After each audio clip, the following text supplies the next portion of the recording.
అన్నేపల్లి గ్రామ పంచాయతీలో ధర్తీ ఆబా జన్ భాగీదార్ అభియాన్ అనే కేంద్ర ప్రభుత్వం యొక్క పథకం సందర్భంగా మన గ్రామ పంచాయతీలో ఏర్పాటు చేసిన గ్రామసభ సమావేశానికి చేసిన గ్రామస్తులకు ముఖ్యంగా మన గవర్నర్ గారికి, ప్రవీణ్ గారికి, లేదా మన సెక్రటరీ గారికి, గ్రామంలో గ్రామ ప్రజలందరికీ నమస్కారం. రామరామ. ముఖ్యంగా సెంట్రల్ గవర్నమెంట్, కేంద్ర ప్రభుత్వం నిధుల కోసం అనేక రకాల సంక్షేమ పథకాలు ప్రవేశపెట్టారు. ఈ సంక్షేమ పథకాలు కొంతమంది అందుతున్నాయి, కొంతమంది ఎందుకు అందడం లేదు అనేది ఒకసారి గ్రామ స్థాయిలో తెలుసుకొని ఈ పథకాలు అర్హులైన ప్రతి ఒక్కరికి అందించాలని ఉద్దేశంతో ఈ అవగాహన కార్యక్రమం చేశారు. కేంద్ర ప్రభుత్వం కానీ రాష్ట్ర ప్రభుత్వం కానీ ఏ పథకం ప్రవేశపెట్టినా కానీ లబ్ధిదారులను ఎన్నుకోవాలంటే వాళ్ళ దగ్గర కొన్ని సరైన పథకాలు ఉండాలి. ఒకటి ఏంటన్నా, మనం ఏ కులం వాళ్ళ అనేది ఉండాలి, క్యాస్ట్ ఉండాలి.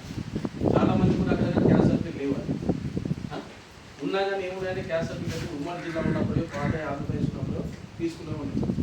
సో ఇప్పుడు గవర్నమెంట్ ఏమంటుందంటే రాబోయే కాలంలో ఏ స్కీమ్ పొందాలనుకున్నా కానీ మీ దగ్గర అప్డేటెడ్ క్యాస్ట్ సర్టిఫికేట్ ఉండాలి, కులం సర్టిఫికేట్ ఉండాలి. కులం సర్టిఫికేట్ ఉంటేనే కేంద్ర ప్రభుత్వం ప్రవేశపెడుతున్న సంక్షేమ పథకాలు కానీ, రోడ్స్ కానీ, పిఎం కిసాన్ కానీ, మీకు గృహాలు కానీ, ఇల్లు ఇవ్వాలనుకున్నా కానీ, ఏ సంక్షేమ పెన్షన్ ఇవ్వాలనుకున్నా కానీ, మీకు జాబ్ కార్డు ఇవ్వాలనుకున్నా, బ్యాంక్ అకౌంట్ ఓపెన్ చేయాలనుకున్నా, ఏది కావాలన్నా మీ పిల్లలకు డేట్ ఆఫ్ బర్త్ లింక్ కావాలనుకున్నా, ఏది కావాలన్నా క్యాస్ట్ సర్టిఫికేట్. కాబట్టి క్యాస్ట్ సర్టిఫికేట్ మీ కులాన్ని గుర్తించడానికి ఉపయోగపడేది, మీ తెగకు సంబంధించి ఉన్నది కాబట్టి కొన్ని క్యాస్ట్ సర్టిఫికేట్ సంపాదించుకోవాలి. అదేవిధంగా ఇది పక్కబెట్టి పుట్టిన పిల్లవాళ్ళ దగ్గర నుంచి చనిపోయే ముసలి వరకు ప్రతి ఒక్కరికి కూడా ఆధార్ కార్డు కావాలి. ఆధార్ కార్డు లేకుండా మనకి ఈరోజు గుర్తింపు లేదు. అదే గుర్తింపు కార్డు. పిల్లలు అడ్మిషన్ చేసుకోవాలని ఆధార్ కార్డు కావాలి. మనకు ఐసీడీఎస్ వాళ్ళు ఆధార్ కార్డు, పిల్లలను నమోదు చేసుకున్న ఆధార్ కార్డు కావాలి. పిల్లలను ప్రైమరీ స్కూల్లో మనం చేంజ్ చేయాలని ఆధార్ కార్డు కావాలి. అదేవిధంగా నువ్వు లోన్లు పెట్టుకోవాలనుకున్న ఆధార్ కార్డు కావాలి. ఒక పెన్షన్ కోసం పెట్టుకోవాలనుకున్న ఆధార్ కార్డు కావాలి.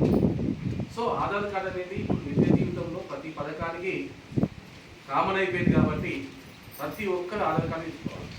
ఇప్పుడు ఆధార్ కార్డు లేని వాళ్ళు చాలా మంది ఉన్నారు. పిల్లలకు లేవు, పెద్దవాళ్ళకు లేని వాళ్ళకి ఏం చేస్తున్నామంటే మేము ఇప్పుడు ఇక్కడ మాకు డాటా వచ్చిందనుకోండి, ఉదాహరణ కంటేపల్లి గ్రామ పంచాయతీలో ఇంతమందికి కొత్త ఆధార్ కార్డు కావాలి. కొంతమందికి ఆధార్ కార్డు ఉన్నాయి కానీ పేర్లు తప్పుంది, కానీ డేట్ ఆఫ్ బర్త్ తప్పుంది. అదేవిధంగా వాళ్ళ ఆధార్ కార్డు మొబైల్ నెంబర్తో లింక్ లేదు, మొబైల్ నెంబర్ లింక్ అంటున్నారు. అంటే ఆధార్ కార్డు కూడా అప్డేషన్ అవసరం ఉంటుంది.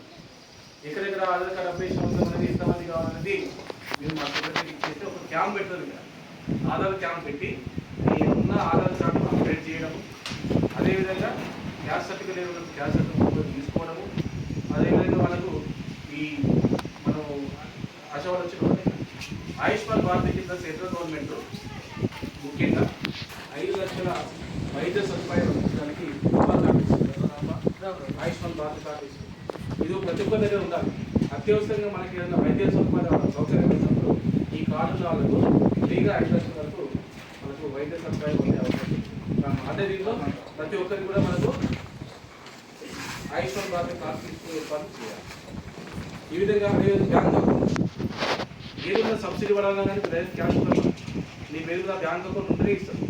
బ్యాంక్ అకౌంట్ లేని వాళ్ళకు ఎలాంటి పైసలు లేకుండా పిఎం జన్ ధన్ అంటే ప్రధానమంత్రి జన్ ధన్ కార్యక్రమం